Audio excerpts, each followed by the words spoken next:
Bonjour Claudie Lombion. Bonjour Fanny. Merci de votre présence sur ce plateau. Vous êtes la fondatrice de Triacase, spécialiste de l'objet éco-conçu du quotidien pour les particuliers et les professionnels. Alors, qu'est-ce que l'on entend par objet éco-conçu du quotidien ?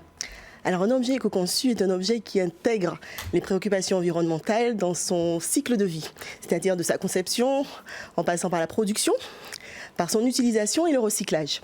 Donc l'éco-conception de ce produit permet en plus de limiter son impact en termes de coûts, en diminuant notamment tout ce qui est transport ou en intégrant des matériaux recyclés. Donc il devient du quotidien quand il est utile, fonctionnel, qu'il est utilisé donc du lever au coucher, à la maison ou au bureau, et comme on dit chez nous, à la maison, à case. À case, donc Triacase. D'où Triacase. D'où le nom de l'entreprise. Tout à fait. Et pourquoi avoir créé une entreprise dans le green marketing ?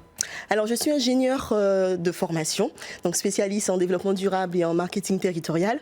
Et je suis originaire de l'archipel des îles de Guadeloupe, dans la Caraïbe. Et donc, nos territoires insulaires, qui sont fortement impactés par les aléas climatiques, ne sont pas extensibles. Et donc, la problématique de la gestion des déchets reste très prégnante sur nos territoires. Et 61% des Guadeloupéens se disent concernés par le devenir de leurs déchets, mais seuls 31% de ces 10 déchets sont valorisés localement. Donc, comment faire de cette population des héros du quotidien, des acteurs de changement pour les sensibiliser sur ce changement de paradigme, pour faire des déchets de véritables ressources. Donc c'est à cette question que j'ai essayé de répondre à Triacase en créant une entreprise spécialisée dans le marketing de l'écologie positive, au travers de tout un écosystème digital, alors physique et digital. Alors c'est-à-dire tout d'abord une plateforme, une marketplace, www.triacase.com, spécialisée dans le B2B, qui propose des objets pour communiquer autrement sur l'engagement durable. Ensuite, au travers d'une boutique physique, la boutique du tri, l'éco-store, la boutique du tri, pour les particuliers, pour les accompagner dans leurs éco-gestes du quotidien. Au travers aussi d'un département de recherche-développement qui s'appelle le Tri Labo, qui développe des objets pour le tri, mais aussi des outils numériques ludopédagogiques tels que BB World, qui est une application qu'on a lancée, qui est disponible sur les plateformes Google Play et Apple Store.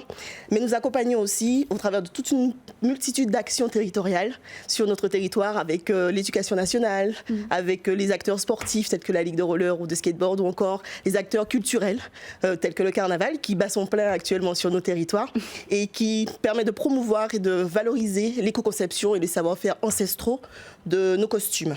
Et en quoi, selon vous, les objets éco-conçus du quotidien représentent un marché d'avenir réellement ?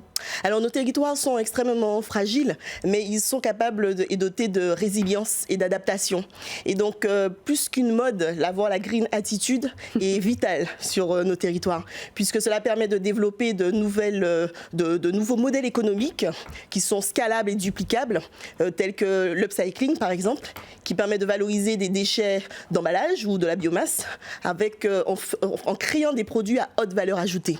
Donc, pour moi, développer un marché autour de l'économie circulaire des objets éco-conçus du quotidien, brosse à dents, sacs, trousses, peut permettre, à mon sens, de lever un véritable levier économique pour proposer des emplois verts d'excellence à notre jeunesse. Il y a une forte demande en plus il y a une forte demande et puis c'est une nécessité. Nous sommes un territoire contraint, nous sommes des îles, donc ces territoires insulaires, encore une fois, ne sont pas extensibles et il en va même de notre survie et de notre adaptation à ce changement climatique. Et comment vous accompagnez vos clients et qu'attendent-ils concrètement de Triacase ? Alors très clairement, il est vrai qu'aujourd'hui, les clients, la population s'est adaptée, puisque l'information elle est instantanée, au travers des réseaux sociaux, au travers des chaînes de formation continue.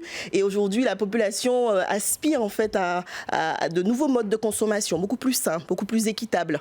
Et c'est ce en quoi les entreprises ont bien compris ce message et adaptent leur stratégie de communication et leur positionnement à ces nouvelles attentes. Donc à Triacase, on accompagne nos clients sur la proposition d'objets éco-conçus innovants pour essayer de s'adapter un petit peu à ces changements de paradigme. Et de la poubelle de voiture éco-conçue en passant par le gobelet ou le stylo ou encore notre barbecue 100% biodégradable, on essaie à chaque fois de chercher des objets innovants pour permettre justement à nos clients de se démarquer et surtout de fidéliser leur clientèle. Merci Claudie Lombion pour votre intervention. Je rappelle, vous êtes la fondatrice de Triacase.